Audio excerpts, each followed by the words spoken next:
Nearly 100 wildfires are burning out west and in Canada. We've got video right now showing the flames burning in British Columbia, where thousands have been ordered to evacuate. ABC News correspondent Kana Whitworth is live in California this morning. Kana, give us the latest on the efforts to put out these flames. Obviously, a lot of folks trying to tackle them, put them down.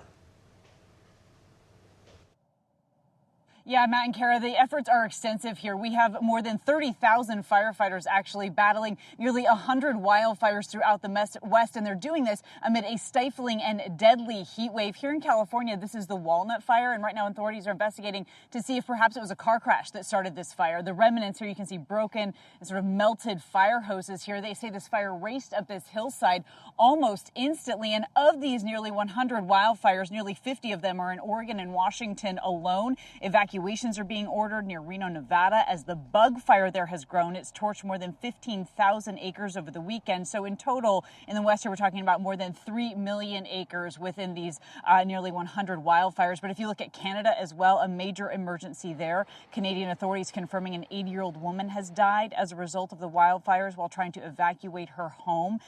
Specifically, the Bald Range fire there in British Columbia has forced the evacuations of more than 20,000 people and burning more than 33,000 acres and growing. But Matt and Kara, the hope is that these record-breaking temperatures we're seeing in the West will dissipate by midweek. But until then, a lot of areas will remain under this extreme heat warning at least through tonight, Matt and Kara. Yeah, looking for some relief. Thank you very much. ABC's Kana Whitworth live in California this morning. A look behind her, you can see some of that devastation.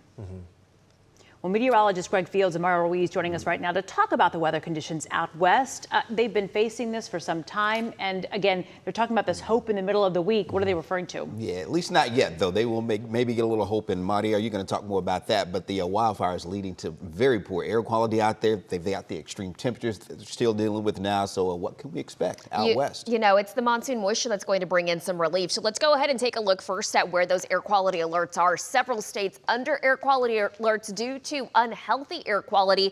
In fact, when we are looking at the air quality index, you see a lot of red, a lot of orange, indicating the unhealthy to very unhealthy levels across the Pacific Northwest. But here's where the relief is coming, and it is all thanks to what's happening across the desert Southwest. Monsoon moisture this time of the year generally helps bring in a little relief for areas of the desert Southwest, but some of this moisture could very well linger north, and that could be what helps out not just with the fires, but also with the air quality. Meanwhile, on the other side of that, we're still looking at some high winds likely for areas of the Midwest. Unfortunately, this means another round of severe weather possible. All this while the heat still being ramped up at least through today because of that ridge of high pressure, the heat dome that's centered over a big portion of the country. This also influencing areas of the Pacific Northwest to help bring in that intense heat. So again, we could see some improvement here, but it is going to take a couple more days until we see widespread improvement for the Pacific Northwest.